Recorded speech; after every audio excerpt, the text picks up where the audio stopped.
सदक़ अल्लाहुल अज़ीम।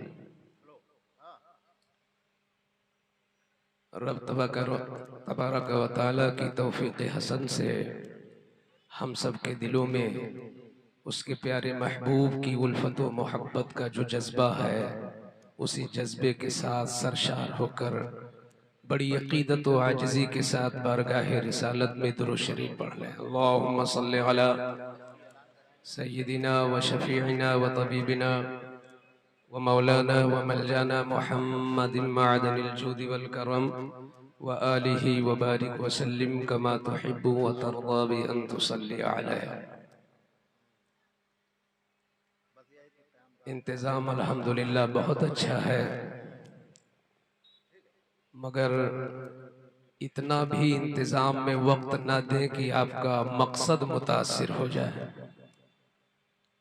जो लोग इंतज़ामी रस्सी को पकड़े हैं वो मजबूती से पकड़े रहे, और जो समाअत के लिए तशरीफ लाए हैं वो पूरे तौर पर सुनने में लग जाएं। मिंबर शरीफ पर कसीर तादाद में शहर बहराइच और ज़िला बहराइच के उलमा, अइम्मा, हुफ़ाज़ व क़ुर्रा, मदारिस के ज़िम्मेदारान तशरीफ़ फरमा है।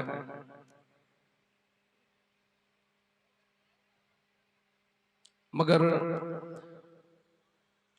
हमारे ज़िला बहराइच में एक ऐसे भी ख़तीब हैं कि जब पूरे हिंदुस्तान का कोई भी ख़तीब हो, बल्कि कोई भी नक़ीब हो, यहाँ तक कि कोई भी शायर हो, जब वो न चल सके तो मौलाना मोइनुद्दीन साहब को लोग याद करते हैं। ये बिल्कुल सच्चाई है, कोई मेरा निजी और पर्सनल ताल्लुक नहीं है। शुक्रिया। अपना एक तासुर होता है, कोई जरूरी नहीं ये फिक़ही मसला है कि इस पर हम फतवा दे रहे हैं। ये अपना अपना जज्बा है, मैंने खुद देखा है। बहुत अच्छी अच्छी तकरीरें करने वाले खुद यादगारे मुफ्ती आज़म नानपारा आरिफ बिल्लाह हुजूर सैयदी सरकार मुफ्ती रजब अली साहब की यादगार खतीबुल हिंद फाज़िले जलील हज़रत अल्लामा मुफ्ती खालिद रज़ा मंजरी तशरीफ़ फरमा है, जो बहुत पुरमग़ज़ खिताब फरमाते हैं। तो खुतबा की कमी नहीं है हमारे शहर बहराइच में, लेकिन आपके नब्ज़ को देखकर और माहौल को देखकर पुरवा में, शहर में, महानगर में जो हर जगह कामयाब हो जाए वो मौलाना मोइनुद्दीन साहब। अल्लाह ताला इनसे मजीद दीन का काम ले ले। मदरसा खसियारी मस्जिद की आलीशान बिल्डिंग और पुरवकार इमारत को देखकर हमारी निगाहों में नूर आ गया। हमारे एक बहुत ही हसास और फ़आल मुतहर्रिक और बल्कि हज़रत ही की मदरसे के ख़तीब और मुदर्रिस हज़रत अल्लामा खुर्शीद साहब क़िबला मिसबाही, वो भी जलवागर हैं, बड़े देरीना हमारे रवाबित हैं। ये हजरात अगर आज अपनी खुसूसी दुआओं से नवाजेंगे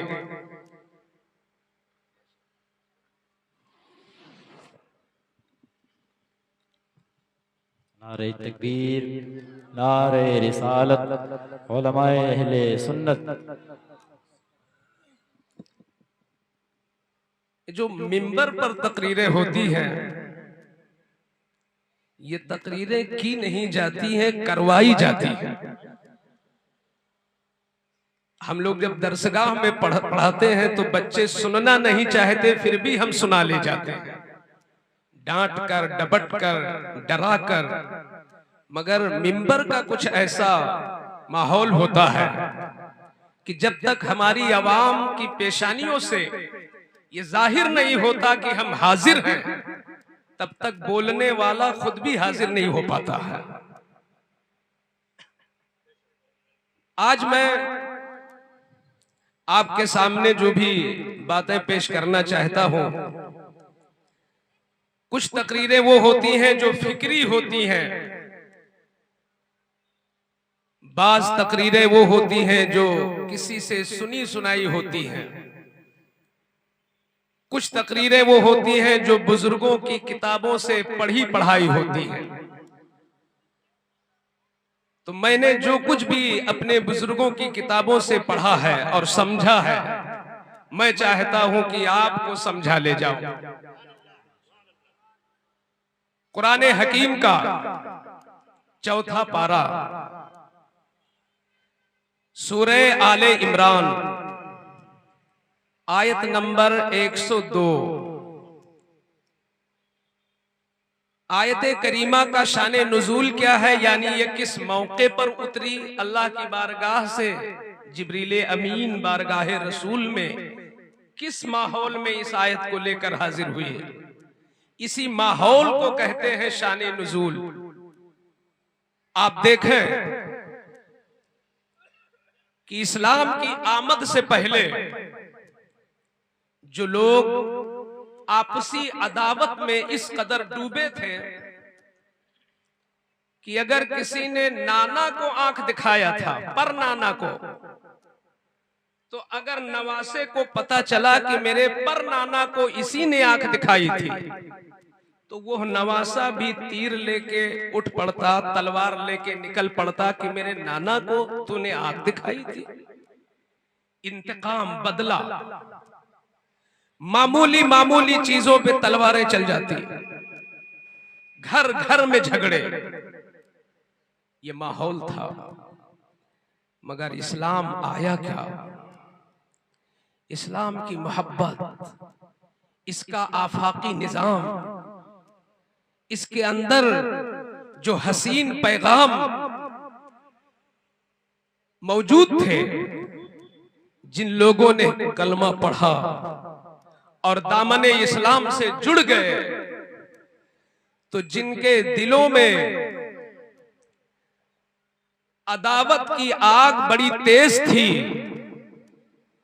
इस्लाम के कलमे की बरकत से, ईमान की बरकत से उनके दिलों में मोहब्बत का दरिया मोजज़न हो गया। वो ऐसे मिले वो कि एक बोली बोलते हैं शीरो शकर। शीर के माने दूध और शकर तो जानते ही हैं। जब शकर को घोल देंगे दूध में और खूब पका देंगे, तो अब कोई चाहे कि हम उस दूध से मिठास को अलग कर लें तो नहीं अलग कर पाएगा। तो ऐसे ही वो लोग जो उनके साये से जलते थे, जो दूसरे के नाम से जलते थे, वो लोग इस कदर जुड़ गए इस्लाम की बरकत से कि शीरो शकर हो गए, मोहब्बत में जुड़ गए, मोहब्बत की रस्सी में। मैं दो खानदानों का सिर्फ नाम ले रहा हूं यहां पर। वो बड़े मशहूर खानदान है, लोग पढ़े लिखे हैं, जानते। एक खानदान का नाम था औस और एक खानदान का नाम था खजरज। हमारे ये भी खानदानी सोच होती ना कि हम फला खानदान के हैं, तो ये खानदानी सोच बहुत पहले से आ रही है। एक खानदान का नाम था औस, एक खानदान का नाम था खजरज। तो जो खानदाने औस के थे, वो खानदाने खजरज से बिल्कुल शीरो शकर हो गए, मिल गए, बाहम जुड़ गए, बाहम जुड़ गए। एक दिन दो आदमी, एक औसी एक खजरजी, समझो एक लखनवी एक कानपुरी, कबीले औस के जो थे उनका नाम सालबा था। जो कबीले खजरज के थे उनका नाम असअद था। हजरत असअद साहब और सालबा दोनों लोग बैठे प्यारो मोहब्बत की बातें कर रहे थे। अचानक पुराना जज्बा जागा और बात लंबी हुई तो एक के मुंह से निकला, मेरे खानदान में जो दादा गुजरे हैं बड़े कमाल के थे। दूसरे ने कहा, अरे तुम्हारे दादा में वो कमाल था, मेरे दादा का सुनो, वो बहुत आली मकाम के थे। तो हजरत सालबा ने कहा, सुनो सुनो, मेरे खानदान में एक ऐसी हस्ती गुजरी है जिस पर पूरा इस्लाम नाज करता है। असअद खजरजी ने कहा कि जरा नाम पेश करें। तो सालबा ने कहा, क्या तुमने हंजला का नाम नहीं सुना? पहली रात थी, बीवी का नर्म गर्म बिस्तर था, मोहब्बत अपनी आगोश में लिए हुए जकड़े हुई थी। फानी मादी दुनियावी मोहब्बत उनके कदमों में जंजीर बनकर पड़ी हुई थी कि अचानक मुस्तफा जाने रहमत का ऐलान उनके कान में गूंजा कि चलो इस्लाम को बचाने के लिए और फैलाने के लिए निकल पड़ो मैदान में। तो हजरत हंजला के दामन में उनकी पहली रात की नई बीवी है, मगर उन्होंने बीवी को फौरन छोड़ दिया और नबी के ऐलान पर मैदाने जंग में पहुंचे, शहीद हो गए। क्योंकि वो बिस्तरे जौजा से उठ के गए थे, रात पहली थी, गोद में बीवी थी, शहीद हुए। तो अल्लाह ने उनको ऐसा एजाज बख्शा कि फिरिश्तों ने उन्हें उठाया और उठा कर ले गए और फिरिश्तों ने उन्हें गुस्ल दिया। आज तक तारीख में उनको गसीलुल मलाइका कहते हैं। सालबा ने कहा, सुना आपने, ये सालबा, ये हंजला कौन है? अल्हम्दुलिल्लाह खानदाने औस के हैं। और सुनोगे असअद, और सुनोगे, सुनो, मेरे ही खानदान में कुछ और भी शख्सियतें हैं जिन पर इस्लाम को नाज है और कयामत तक मुसलमानों को नाज रहेगा। ऐसी ऐसी हस्तियां खानदाने औस में हैं। क्या तुमने नहीं सुना हजरत खुजैमा इब्ने साबित का नाम? कि पूरी दुनिया के मुसलमान कहीं भी गवाही की जरूरत पड़े, जहां दो गवाहों की जरूरत है, कितना भी बड़ा मुत्तकी हो, वक्त का गौसो कुतुब हो, मगर दो की गवाही की जरूरत है तो दो ही आदमी देंगे। लेकिन ये खुजैमा तन्हा वो शख्स है कि हुजूर ने उनकी गवाही को दो गवाहों के बराबर कर दिया। और ये हस्ती भी मेरे ही खानदान की है। तो हजरत असअद का जज्बा जागा, वही खानदानी तफाखुर, खानदानी तफाखुर। उन्होंने कहा, क्या मेरा खानदान कल्लाश है? क्या मेरे खानदान में वीरानी है? सुनो, 1,00,000 सहाबा में जिस सहाबी को सबसे बड़ा कारी कहा गया, सैयदना फारूक आजम ने जब 20 रकात नमाज तरावी का एहतमाम किया तो सबसे पहले जिसको इमामत के लिए मुंतखब किया वो उबई इब्ने काब हैं, वो मेरे खानदान के। कुरान जब जमा किया जा रहा था, लकड़ियों पर, हड्डियों पर, पत्थरों पर, चमड़ों पर जिन शख्सियतों ने ये काम किया है, अल्हम्दुलिल्लाह वो मेरे खानदान खजरज के हैं। उन्हीं में एक नुमाया काम ज़ैद इब्ने साबित अंसारी है। ये बात इतनी बढ़ी कि वही पुराना जज्बा आ गया और उनमें लड़ाई शुरू हो गई, धक्का मुक्का शुरू हुआ। खानदानी फख्र की बुनियाद पर फौरन जिब्रील अमीन बारगाह रसूल में पहुंचे और मुस्तफा जाने रहमत के सीने मुकद्दस पर यह आयत उतरी, या अय्युहल्लज़ीना आमनू इत्तकुल्लाह हक्का तुकाती, ऐ ईमान वालो अल्लाह से डरो। क्या मतलब? अमल करो। ऐ वो लोग जिन्होंने कलमा पढ़ लिया, जो ईमान ले आए, दौलत ईमान मयस्सर हुई, इसी पर कनाअत मत करो, अमल करो। इशारा था कि किसी भी शख्स को अपने खानदान की बात लेकर बैठे रहना ये मुनासिब नहीं है, बल्कि हर शख्स में कुछ अपने आप में सलाहियत पैदा करने की जरूरत है, खुद कुछ बनने की जरूरत है, अपने अंदर अमल पैदा करने की जरूरत है। पिदरम सुल्तान बूद का तस्वुर इस्लाम में नहीं है। ऐ ईमान वालों अल्लाह से डरो जैसा कि डरने का हक है। अब मैं उलमा के तवज्जो चाहूंगा। अल्लाह ने फरमाया डरो ईमान वालों डरो। जब दौलत ईमान हमें मयस्सर हो गई तो डरने को कहा जा रहा है, तकवा इख्तियार करने को कहा जा रहा है। आज हमारे बहुत उलमा इस नुक्ते की तरफ गौर नहीं करते। कुछ लोगों का बयान ऐसा होता है कि जो महज ईमान पर, महज अकायद पर, जब सिर्फ अकायद पे बयान होते हैं और सिर्फ अकायद पे तकरीरें होती हैं, तो मेरा अपना तस्वुर ये है, मेरी अपनी सोच ये है कि इससे बदआमालियां जन्म लेती हैं। वजह ये है कि ये हमारा तबका जो मुसलमान बैठा है, ये हमारे जो जज्बाती लोग बैठे हैं, इन्होंने मान लिया है कि हमारा ईमान तो पुख्ता है ही, हम तो ईमान के आला दर्जे पे कायम हैं। मौलाना मोइनुद्दीन साहब ईमान ही की तो दावत दे रहे हैं और मैं ईमान में तो बिल्कुल पुख्ता हूँ, मैं आला हजरत वाला हूँ, मैं मसलक वाला हूँ, मैं गौसे आजम वाला हूँ, मैं हुसैन आजम वाला हूँ। इसलिए अब मुझे मजीद क्या करने की जरूरत है? कुरान इशारा दे रहा है, ऐ खतीबो, ऐ मुबल्लिगो, जहां तुम उनके ईमान की इस्लाह करो वहीं उन्हें अमल की भी दावत दो, वरना ईमान उनका वीरान हो जाएगा अगर अमल नहीं रहेगा।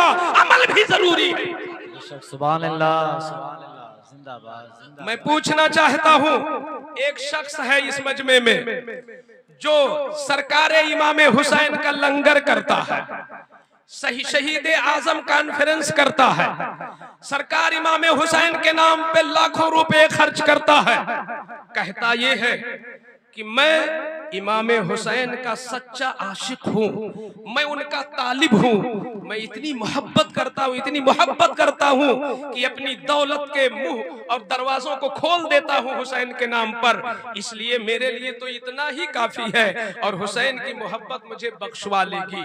ये हुस्ने ज़न बड़ी अच्छी चीज है। आले रसूल की मोहब्बत तुम्हें बख्शवाएगी, आले रसूल की मोहब्बत तुम्हें काम आएगी। लेकिन पूछना चाहता हूँ कि हुसैन के नाम का लंगर करके, हुसैन के नाम का जलसा करके, हुसैन के नाम की महफिल करके, हुसैन के नाम पे हजारों को खिचड़ा खिलाकर अगर सिर्फ इतना ही काफी था तो ऐ मोहब्बत करने वाले, तू तो हुसैन के सदके में बख्शा जाएगा।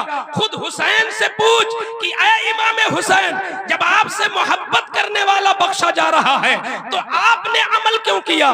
25 हज पैदल क्यों किया इमाम हुसैन ने? इमाम हुसैन रोजाना तिलावत कुरान क्यों करते हैं? इमाम हुसैन अपनी नमाजें क्यों नहीं छोड़ते हैं? बल्कि शहीद होते होते जमीने करबला पर अगर चाहते तो इमाम हुसैन घोड़े ही पे सो जाते, चाहते तो घोड़ी की पीठ पे लेट जाते, मगर आखिरी वक्त में भी सरे मुबारक को जमीने करबला पे रखे और सजदा की सूरत बना करके हुसैन ने नमाज का पैगाम दे दिया। तो ऐ मोहब्बत करने वाले, जब हुसैन को नमाज की जरूरत है तो मुहिब्बे हुसैन को भी नमाज की। सुभान अल्लाह, नारे तकबीर, नारे रिसालत, जिक्रे शहीद आजम, पैगामे इमाम हुसैन। आज हमारे बहुत सारे सीधे साधे लोग आले रसूल आ रहे हैं, हम कदम चूम लेंगे। ईशा नहीं पढ़ा आपने, ईशा नहीं पढ़ी, आले रसूल का कदम चूमेंगे? क्या बात है। मगरिब से कोई सरोकार नहीं, आले रसूल का चेहरा देखेंगे, यकीनन उनके चेहरे में खून ज़हरा है, यकीनन उनकी रगों में खून अली दौड़ रहा है। यह सच्चाई अपनी जगह है, मगर नमाज की फर्जियत तुम पर फर्ज ऐन है, उसकी अहमियत अपनी जगह है। नमाज के बाद जब चेहरा देखोगे तब का नमाज ईशा पहले पढ़ लो, फिर चेहरे आले रसूल देख लो, ये जरूरी है। अल्लाह फरमाता है ईमान वालों अल्लाह से डरो भी। आज बड़ी बेखौफी है, इंसान वाकई मौलाना साहब डरता नहीं अल्लाह से। अगर अल्लाह से डर शुरू हो जाए तो फिर ये सारी बदआमालियां हमारे दरमियान से रफू हो जाए, चक्कर हो जाए। अल्लाह से हम नहीं डरते। और फिर जब ये आयत उतरी ना, ये तो पटपरगंज के मुसलमान हैं, जो मौलाना शेर मोहम्मद साहब उतर के जाएंगे तो हो सकता है बाद की तकरीर सब भुला दे जो मैं कुछ पैगाम दे के जा रहा हूं। लेकिन जब ये आयत उतरी तो अब्दुल्ला इब्ने मसूद, अब्दुल्ला इब्ने अब्बास, सईद इब्ने जुबैर, ये चोटी के सहाबा दहल गए और उन्होंने पूरी रात सोना ही बंद कर दिया। अल्लाह कहा कि अल्लाह ने डरने का हुक्म दिया, अल्लाह ने अमल की दावत दी है। तो उन्होंने पूरी रातें नमाजें पढ़ना इस तरह शुरू किया कि कदम सूज गए, कदम सूज गए और उनकी पेशानियां जख्मी हो गई। जब ये हालत हुई सहाबा की तो दूसरी आयत उतरी, फत्तकुल्लाह मस्तताअतुम, उतना डरो जितना तुम्हारे बस में हो, अमल उतना करो जितना तुम्हारे बस में हो। अल्लाह से डरना जैसा उसका हक है ये तो हुजूर का काम है, अल्लाह से डरना जैसा उसका हक है ये नबियों का काम है। ये हमाशुमा 15वीं सदी के ये मुसलमान अल्लाह के डरने का हक क्या अदा करेंगे? हमारे बस में जितना है हम उतना डरें। अल्लाह से डरने का हक तो अदा किया गौसुल आजम जिलानी ने। गौसुल आजम जिलानी ने कैसा डर, हमने 30 रोजे रखे भी अगर तो 30 नहीं बल्कि 3000 झूठ भी बोले उसमें। 30 रोजे रखे भी तो 300 धोखा भी दिया। उसी 30 रोजे में न जाने क्या क्या कर डाला। लेकिन वो गौसुल आजम जिन्होंने 40 साल तक ईशा के वुजू से फजर की नमाज पढ़ी, जिन्होंने इराक के जंगलों में 25 साल तक पत्तियां खा के रियाजत किया, सीने में वो इश्क कि इतना मुनव्वर उनका सीना, इतना मुनव्वर उनका सीना कि अगर आप भी सामने खड़े हो जाते तो वो आईने में आपके अमाल को देख लेते। वो गौसुल आजम का रोजा कैसा रहा होगा तसव्वुर नहीं किया जा सकता। मगर चाहे 30 का चांद हो चाहे 29 का चांद हो, सरकारे बगदाद ने उस शान की ईद नहीं मनाई जैसे हम लोग मनाते हैं कि शहर का अच्छा टेलर सी नहीं पाता है, इतनी बुकिंग होती है उसकी। हमारे लखनऊ में तो जमजम बहुत पहले से बंद कर देता है। शहर में जो कामयाब टेलर है वो सी नहीं पाते, इतने जोड़े हम बनवाते हैं। वो लोग जो 30 रोजा में 300 फ्रॉड करते हैं, जो 30 रोजे में 3000 झूठ बोलते हैं, वो लोग इतना उजला कपड़े पहनने की तैयारी करते हैं। मगर सरकार गौस पाक ने नॉर्मल अंदाज में, जैसे 29वां रोजा वैसे ईद का दिन, मुरीदों ने कहा हुजूर आप ईद क्यों नहीं मनाते, आप लक्को दक कपड़े में ईद के रोज क्यों नहीं रहते? तो ये जवाब सुन लो और अपने अंदर झांक के देख लो हम कहां हैं, कहां खड़े हैं। सरकार गौसे पाक फरमाते हैं मैं एक ही बार ईद मनाऊंगा, मैं हर साल ईद नहीं मनाऊंगा, मैं ईद एक बार मनाऊंगा जिस दिन मेरी रूह ईमान पे निकाली जाएगी, मेरी ईद हो जाएगी। नारे तकबीर, नारे रिसालत, फैजान गौस आजम, अजमत गौस आजम। जिस दिन ईमान पे मौत हो गई, अब्दुल कादिर की ईद हो जाएगी। कितना एहसास है अपने ईमान का, बहुत बड़ी दौलत है। यही वजह है कि ये दौलत बचाने के लिए ये उलमा बहुत मेहनतें करते हैं। ये मस्जिदों की तकरीरें और मकतब की पढ़ाई या दारुल उलूम के ये जो भी क्लासेस हैं, ये सब इसी ईमान के तहफ्फुज के लिए है। आप नहीं समझते, ये दारुल उलूम न होते तो मैं यहाँ न बैठा होता। मैंने भी कहीं की चटाई पे बैठकर वो पतली दाल खाई है, तभी कुछ सुनाने का मुझे शऊर आया है। मेरा अपना मानना ये है कि टोपी और दाढ़ी वाले, या यूं कहो उलमा के नाम पे जितने लोग जाने जाते हैं, और ये उलमा जितने इनके काम हैं, उन कामों में जो सबसे अहम काम है, मैं जो समझता हूं, कुछ लोग बैअत करते हैं, वो भी अच्छी चीज है अगर हुस्ने नियत है तो। कुछ लोग लिखते हैं, वो भी बड़ा अच्छा काम है अगर रिया ना हो तो। बहुत सारे लोग खतीब हैं, खिताबत करते हैं, अलग अलग काम बटे हुए हैं, मगर इन्हीं उलमा में कुछ वो हैं जो दरसगाहों में बैठकर टीम तैयार करते हैं।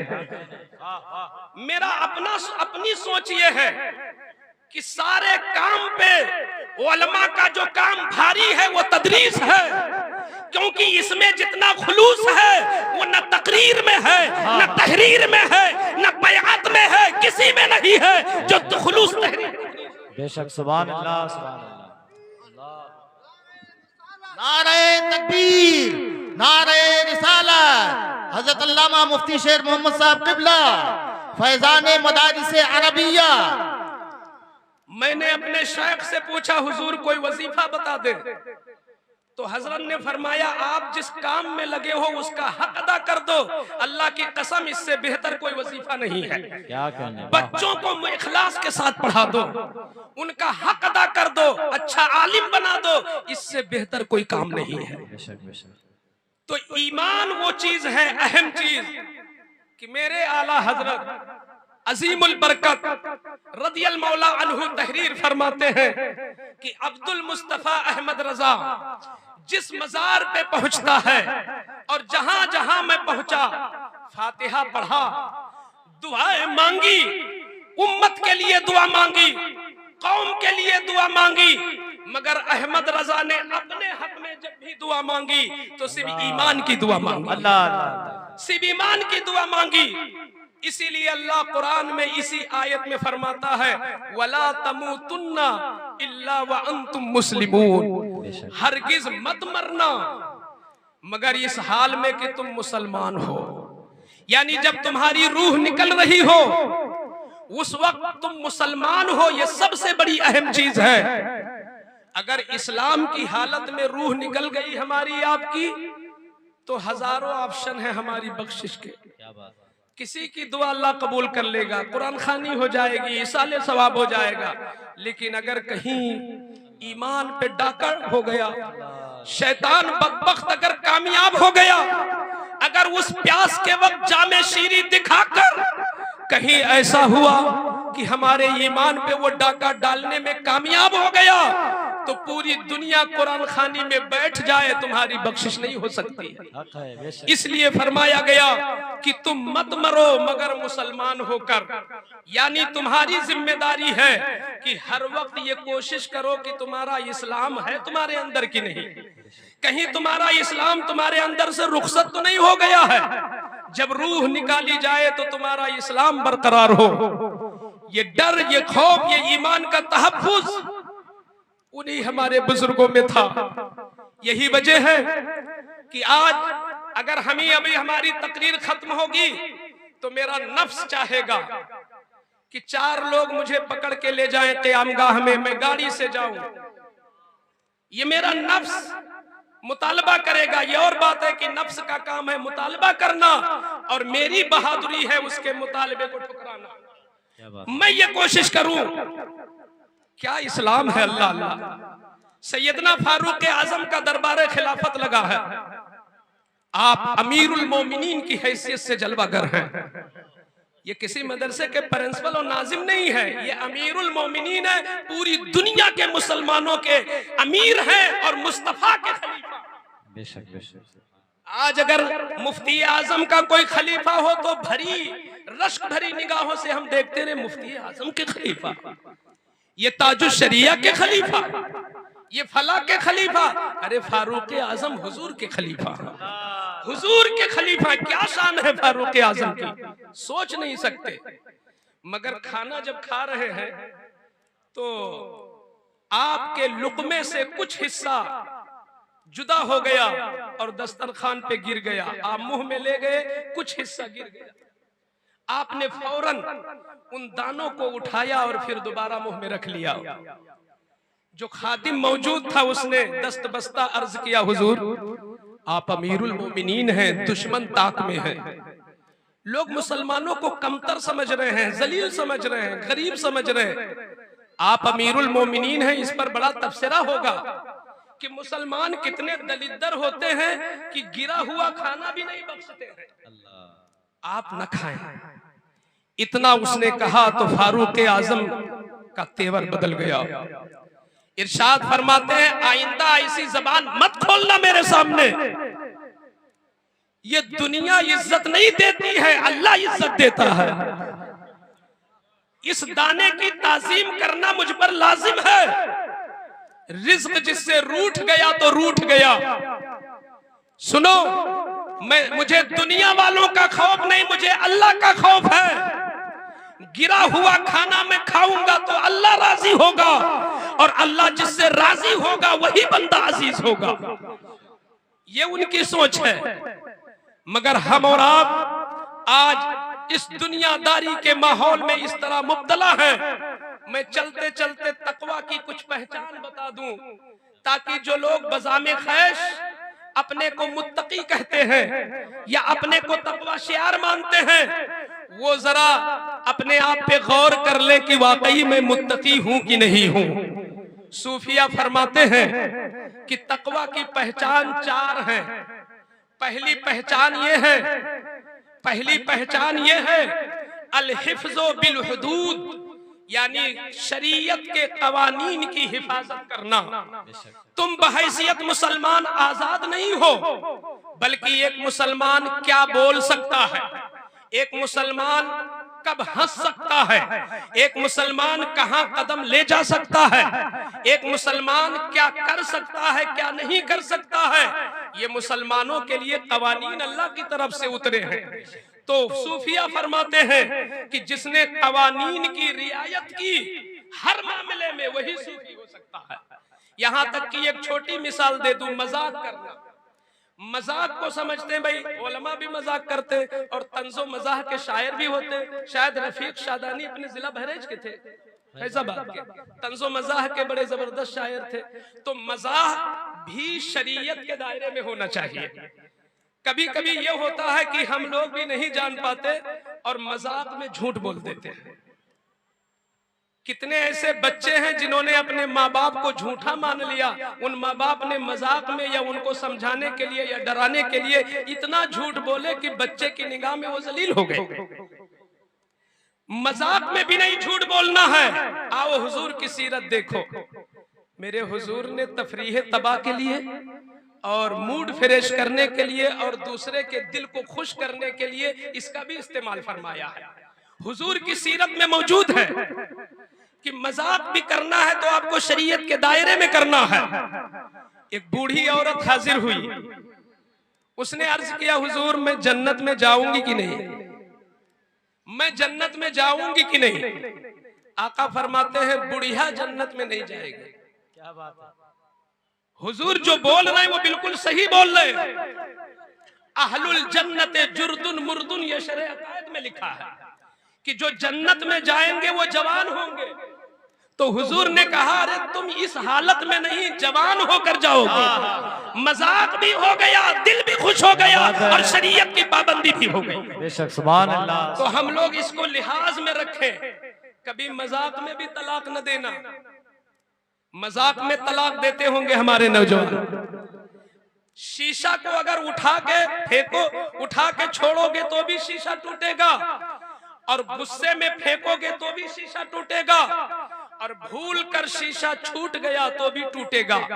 फुकहा ने यही मिसाल बयान फरमाई है तलाक की, कि अगर तुम शराब पी के दोगे तो भी पड़ जाएगी, अगर तुम मजाक में दोगे तो भी पड़ जाएगी, अगर तुम डराने के लिए दोगे तो भी पड़ जाएगी, तुम खुशी में दोगे तो भी पड़ जाएगी, और नाराज होके दोगे तो भी पड़ जाएगी। इसलिए आज की इस महफिल में हम उन नौजवानों को यही एक चीज दे करके गुजरना चाहते हैं कि बहुत सारे ऐसे वाकयात और केसेस मैंने देखे हैं कि तलाक पड़ चुकी है मगर वो साथ में रह रहे हैं, उन्हें मसला नहीं मालूम, उन्हें मसला नहीं मालूम वो लड़के क्या खता कर रहे हैं जिनकी नस्ल आप खराब कर रहे हो।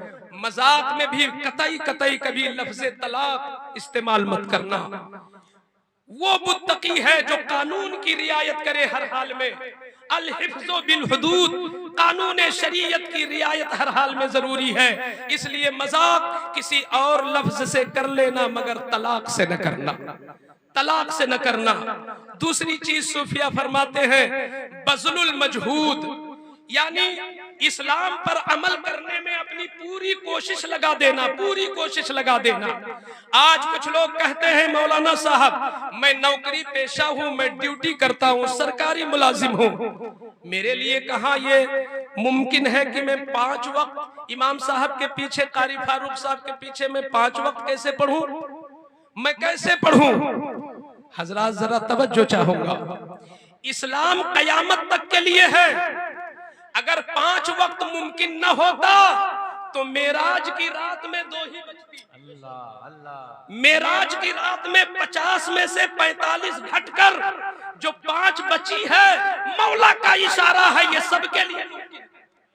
चाहे तुम नौकरी पेशा हो, चाहे तुम आम इंसान हो, चाहे तुम बिजनेसमैन हो, चाहे तुम ताजिर हो, चाहे तुम मदरसे के मुदर्रिस हो या नाजिम हो, प्रिंसिपल हो, सदर हो, मुतवल्ली हो, नेता हो, प्रधान हो, कुछ भी हो, मुसलमान हो तो 5 वक्त की नमाज है तुम्हारे ऊपर। यहां तक कि अगर तुम नमाज खड़े होके नहीं पढ़ सकते तो फुकहा फरमाते हैं जो बंदा खड़ा भी नहीं हो सकता वो बैठ कर पढ़े। बज़लुल मजहूद, पूरी कोशिश लगा दो, नहीं खड़े हो सकते तो बैठ के पढ़ो। हाँ, बीमार इतना ज्यादा है कि बैठ के भी नहीं पढ़ सकता, फुकहा फरमाते हैं तो लेट के पढ़, नमाज कहाँ माफ है। बज़लुल मजहूद, पूरी कोशिश सर्फ करना, बैठ नहीं सकता तो लेट जा। इतना बीमार है, इतना बीमार कि वो लेट कर भी उसके लिए मुमकिन नहीं, तो फुकहा फरमाते हैं तो इशारे से पढ़े। ये नमाज की अहमियत कि अगर इशारे की पोजीशन में हो तो भी नमाज, हत्ता कि अगर कोई औरत इस हालत में है कि डिलीवरी का मौका है, बच्चा भी पेट ही में है मगर दर्द हो रहा है, फुकहा फरमाते हैं उस हालत में भी जो नमाज छूटी है उस पर उसकी कज़ा है, वो नमाज माफ नहीं है। अरे जब उस शिद्दत के दर्द में नमाजें माफ नहीं है तो आम वक्तों में नमाज कैसे माफ हो सकती है?